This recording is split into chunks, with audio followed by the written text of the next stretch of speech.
Grandmaster, I hereby present you with this thorny lake for your enjoyment and assessment. Well, the color and aroma are certainly on point, but as for the balance of flavors, I'll just have to taste it and find out.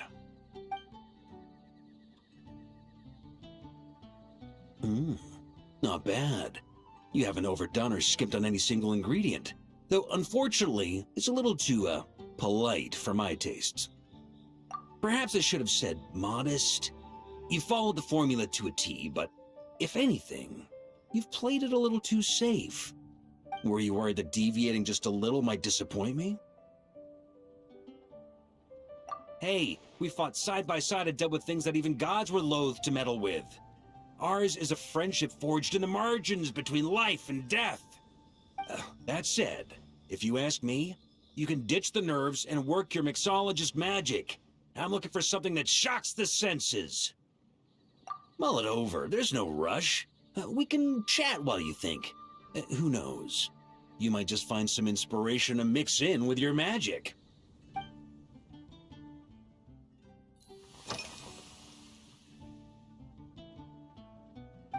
Ha! I like your style.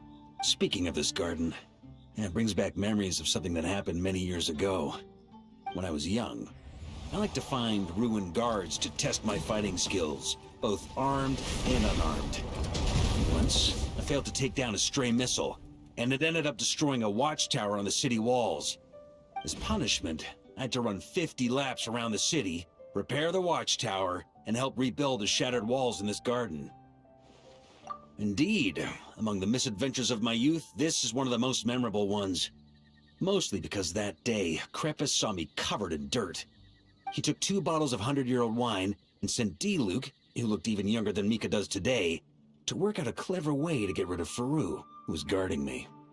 It was so hot that day, I could swear I was about to pass out. On a whim, I picked some mint leaves, put them in one of the wine bottles, and the result turned out to be surprisingly tasty. After Krepus tried it too, he was full of praise. He even wrote up an official recipe for my spontaneous creation. His customers loved it. Several summers passed, and Krepus kept writing letters about giving me a share of the profits, as though I could possibly accept. Yes, good old Krepus. Faru retired years ago, but he still gives me a stern stare every time we meet. He's a stubborn one. D-Luke, who replaced him, and then Kaya, who took over later, both performed impeccably. Changing times will always belong to the youth. He should have admitted defeat long ago. When I get the chance, I'll have Kaya show him the amazing progress the cavalry company has made.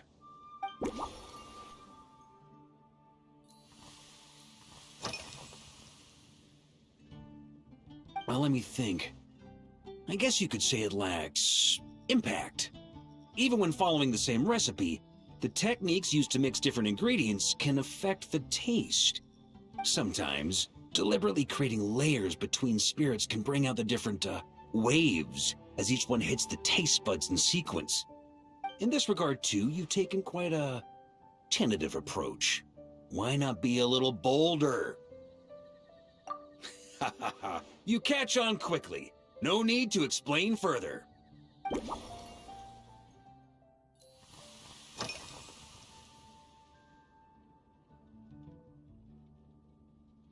It's a treasured place that the Knights of Favonius have maintained for years. So it makes sense that it's become the go-to location for organizing such things. I heard that while the expedition was underway, you were a great help in giving those left behind the opportunity to put their energy to good use. Sometimes, I look through the photos I've been given from those events. Though unfortunately, there aren't enough to include everybody. My conclusion is that Mondstadt needs to do more to popularize the camera.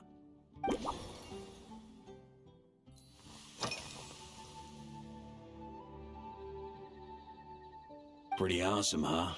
It's like a hammerhead that you can fill with wine when you're not using it to pound in nails. It was a gift. Hoffman came up with the idea, Charles supplied the design, Wagner helped cast it. And about 10 or so knights chipped in to pay for the materials. They've been waiting to have a good drink with me. And this is my crucial weapon to aid me in a fair duel with them all. I'm the Grand Master, after all. I've been drinking a lot longer than them. I've practiced more assiduously, and I have a bit more, meat to absorb the blows. So it's only fair to my subordinates that I drink a teensy bit more per round. Wouldn't you agree? Of course, some of them have been training as long as I have, and those ones won't be getting any special treatment. Take Hazelnut 3 and Hazelnut 5, for example.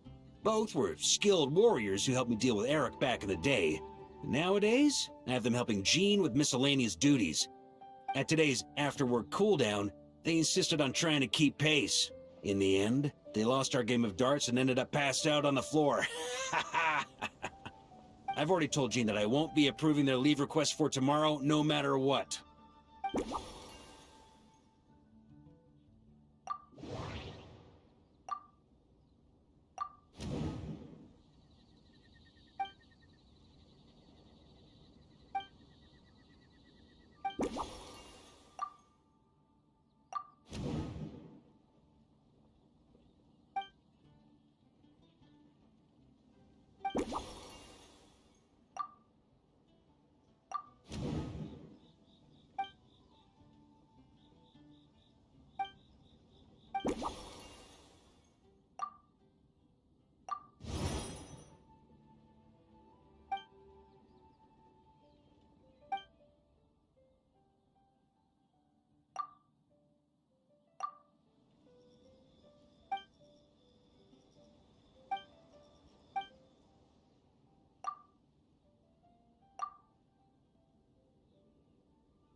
If I were in charge of organizing events, well, I suppose everyone would revolve around fine wine, or at the very least, there would be some sort of tasting involved.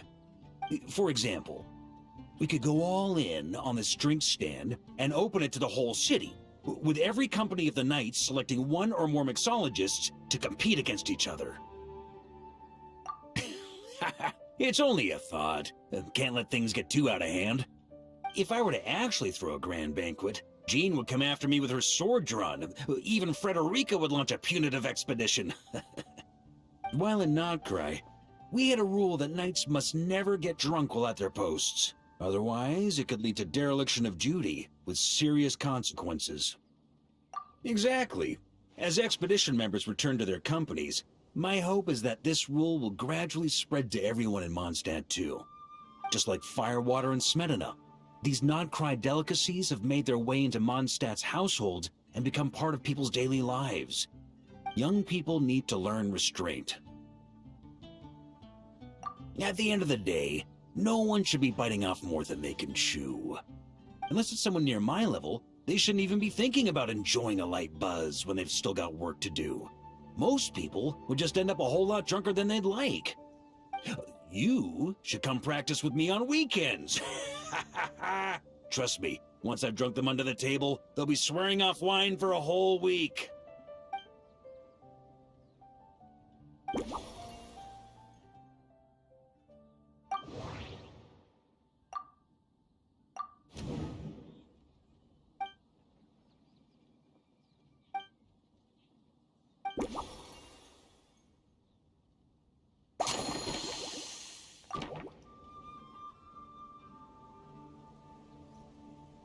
Huh?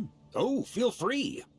Whatever you're about to do, I've got a feeling I've hit the jackpot.